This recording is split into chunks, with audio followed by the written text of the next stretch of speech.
Okay, so let's deal with this because there might be some folks out there that are looking in here and they're saying, well, how did you learn to do these things? One, and I would say, and I think we have something that we'll end up showing on the screen here, regarding in 1979, I think it was, you were charged in New York City with practicing medicine without a license.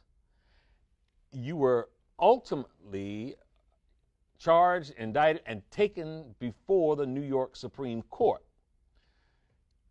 And I would advise my viewers who might be questioning your authenticity that you won that case. Now, so the charge was practicing medicine without a license and claiming that you had a remedy to cure AIDS, cancer, and diabetes. So the question is, how did you win that case against what some people say are the toughest prosecutors in the land? Well, it was 1987. 87, not 79, The 87. 10th of February. Okay. My mother knew they were coming. When I told my mama that I had cured my 13 AIDS patient, she said, "They gonna get you. They gonna get you." So let me stop you there. You said I cured my 13 AIDS patients. Yeah. So you had 13 patients Yeah. who had AIDS. Yeah. And then you say cured. you cured them. Sure. Keep talking. So my mother said, "They're gonna get you." I said, "But Mom, why are they gonna get me?" Because you must remember that you live in a society that support a certain philosophy and a certain system. You being the color that you are, black, and then you're going against the grain, they're gonna get you. So when I'm in my office on February the 10th, here come the detectives. You are charged with practicing medicine without a license, selling product not approved by the FDA, and claiming to cure AIDS and other diseases. Mm-hmm. I said, "Yes." "Well, you are making a fraudulent claim." Mm-hmm. I asked the detective, "How do you know that?" Because you were advertising in newspapers. Of course. I advertised in the Village Voice, the Amsterdam News, and the New York Post. And you were telling people through your advertising that you can cure AIDS, sickle cell, lupus, herpes, blindness, diabetes, paralysis, and others. Okay, so they come knocking on the door and So knocked on my door and took me to jail. But the funny thing about it, I was happy. I was very, very extremely happy. When everybody in my office was crying, I was happy because my mama told me they were coming. And I knew that I had sufficient evidence to prove my position. Not only scientifically, empirically, historically, and whatever way they would desire. So while I was in jail, I'm saying, I wonder what defense they would have against me. Yeah. I would like to know. But I didn't blame the Attorney General, Mr. Robert Abrams, because why should he accept from me the statement that I cure AIDS and sickle cell and blindness when no one else has ever made those claims? The man had a right to arrest me, but he was making a mistake. So I'm sitting in jail, and I'm happy. When I got out of jail and when I went in front of the judge, I asked 3 questions. And they were? They were, "Your Honor." You defended yourself? Of course I did. Okay. "Your Honor, is it a fact that the Holy Bible teaches that the herbs are for the healing of the nations?" She said, "Yes." "Is it a fact that science shows that the human body is carbon-based, and to complement a carbon-based body, you must have a carbon-based substance to complement it, because the body only accepts the substance through the process of chemical affinity. Chemical affinity is important. It's an electrical transfer. Chemical affinity. Okay. The body could only accept what it is made of, not something new or alien to it. Last question. Your Honor, is it a fact that the father of medicine, Mr. Hippocrates,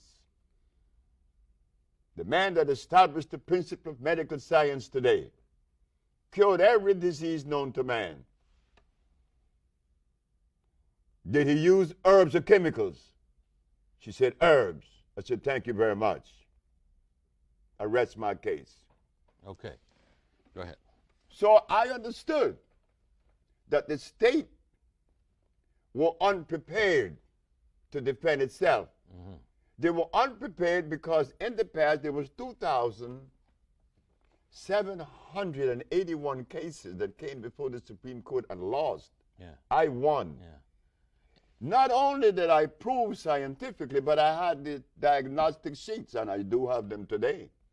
And those diagnostic sheets didn't come from me. They came from their school, their American accredited, medical accredited school. Did I read it correctly where there was some requirement for you to actually bring patients, a patient into court from each of those maladies, and that you brought multiple patients in court who, one, testified themselves, and that you had medical records, one showing that they were victims of the disease, and then showing that it had been cured by one doctor, and then a second doctor verifying what the first doctor had said? Yes. We have to remember this, that whenever you make a statement that goes against the grain, you better be prepared. You better be prepared. The judge said that I had to bring one of every patient that I had cured, and there was one that said others. The others was a man that came from Italy. He was paralyzed. But I was supposed to take 9. I took 77. You took 77 patients in court with you? That's correct. But I knew that my brain was not the same as your brain or any other brain, right? We're unique. Yeah. So when I make a statement, they're going to take my statement and pit it against philosophy. It doesn't fit. I represent an entity that isn't philosophical. And that entity is? Well, it is an African one. I'm an African. And we have to remember that. You see, we think that we could take a philosophy out of Europe or China and inculcate that into the African brain. It does not resonate. It cannot resonate. You cannot be yourself when you've been adulterated. Being that I am an African, I'm going to look at things the African way. And the African way seems to reduce things to the least common denominator. And guess what I found? That there's only one disease, not 2, not 3, 1. When I opened my big black mouth and told the judge that, oh my God. What did you say? I said, Your Honor, there's only one disease. And what is Could that? you substantiate that? Okay. Of course, I'm not going to just deploy a bunch of empty words. I represent a country. I represent a people. I represent a race. And I represent myself. I'm not going to undermine myself. There's only one disease. The judge said, what is it? I said, you already know. She said, try me. It was a woman, Ann Feldman. I said, Your Honor, when someone has sinusitis, what is obstructing the nasal passage? She said, mucus. And when another has bronchitis, what is obstructing the bronchial tubes? She said, mucus. And when another has pneumonia, what's covering the cells of the lungs? She said, mucus. Dr. Victor Herbert, who is defending the state of New York, jumped up and said, what about AIDS? You and your one disease theory? I said, Your Honor, this doctor is saying that I believe in a theory. I am the last individual on earth that could believe in a theory. I do not lend myself to theories or philosophy. Either I know or I don't know. Okay. He's talking about theories. Yeah. You talking about the real deal. I'm talking about reality, not theories, not philosophy. So please share with this. So she said, and what about AIDS? Yeah. I said, well, he asked about what about AIDS? He want to know where the mucus. I said, Your Honor, have you been to an AIDS ward? She said, yes. I said, what is it that the AIDS spits up every 5 minutes? She said, mucus. Where is the mucus? It's in the skin, it's in the blood, and the lymphatic system that makes up the immunological system. That is where you find the mucus, Mr. Victor Herbert. How could you agree with, how can you disagree with truth? You see, what happened, I didn't go to school. I have never been to school. I have never attended any school, kindergarten, grade school, high school, or anything. But I had parents that kept me anchored to the African way, not to the Chinese way, not to the European way, not to the Japanese way. I am an African.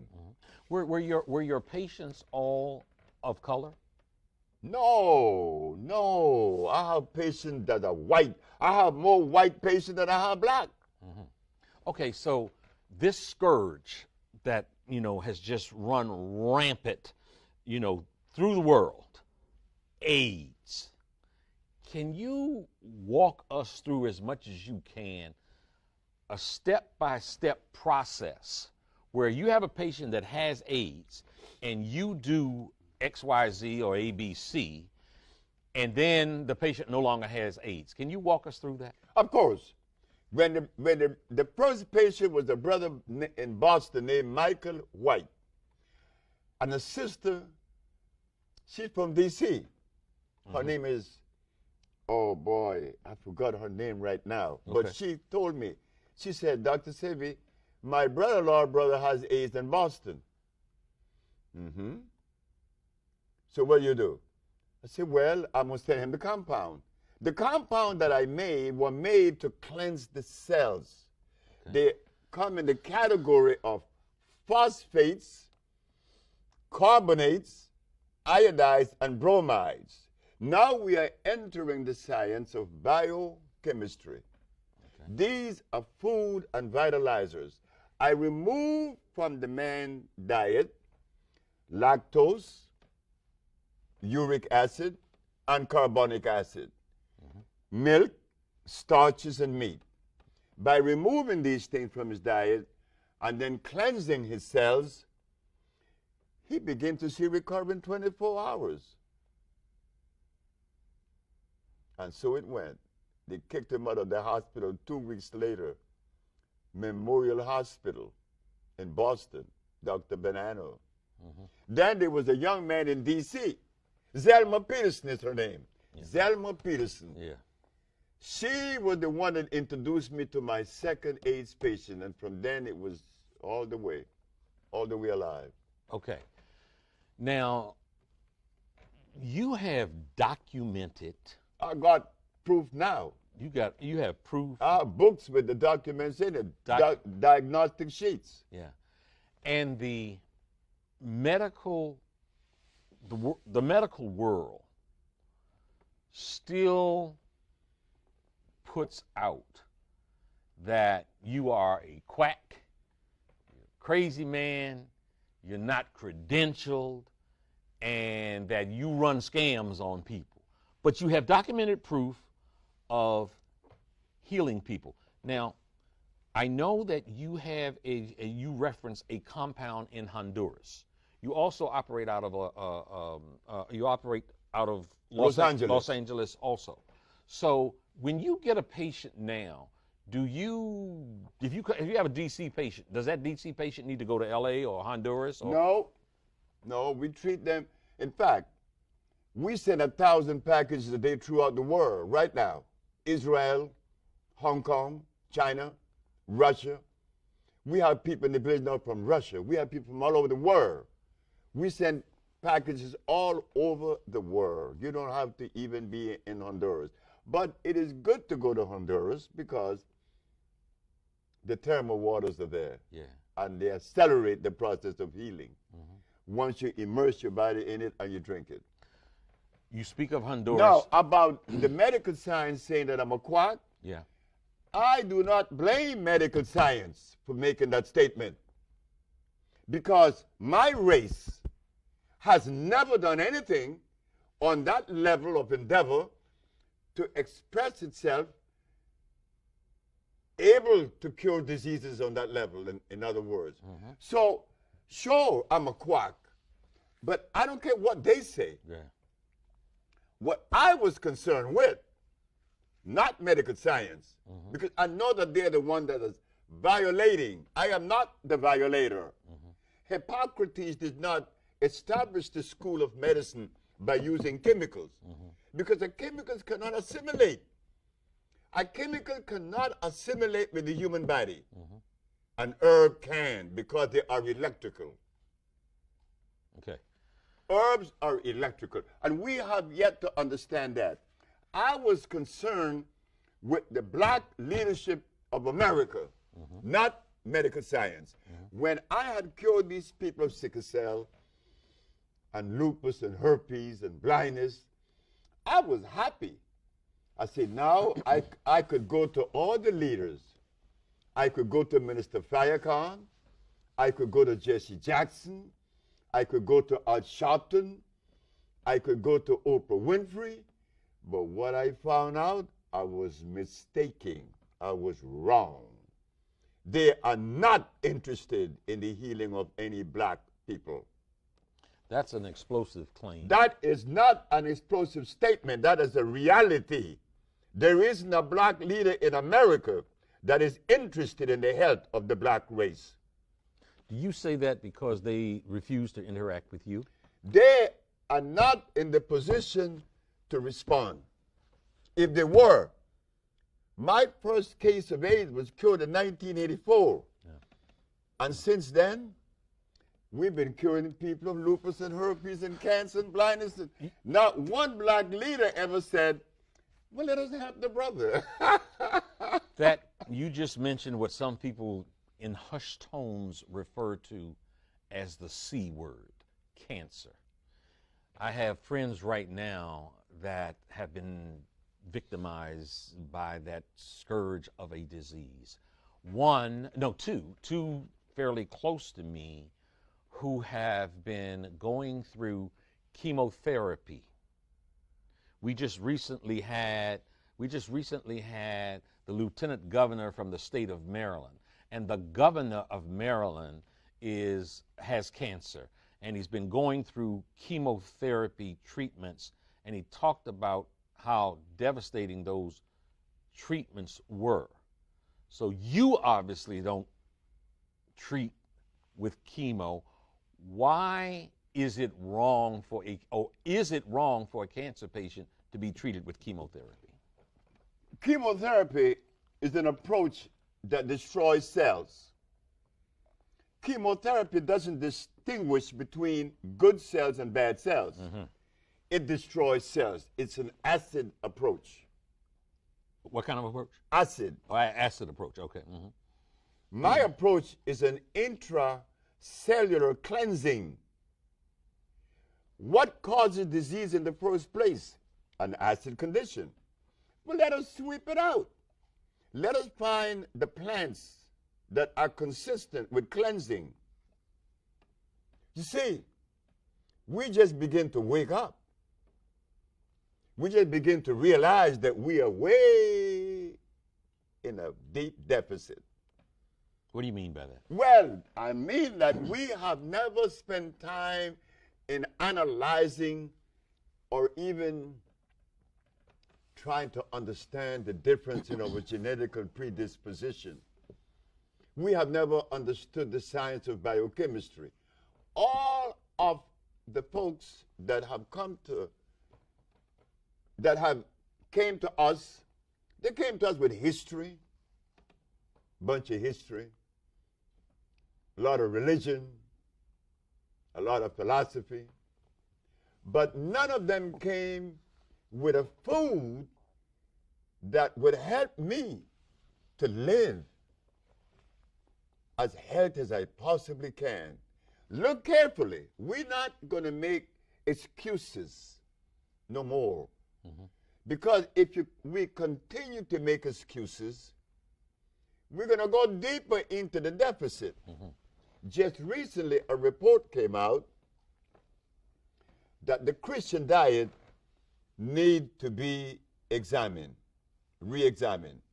Because in the Christian diet, you have people eating hog, potatoes, rice, and beans.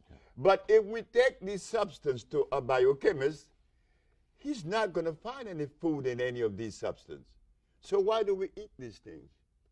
Then we get sick. I always use that black woman in the jungle. For some reason, she keeps showing up. This black woman in the jungle keeps showing up as setting the standards and raising the bar.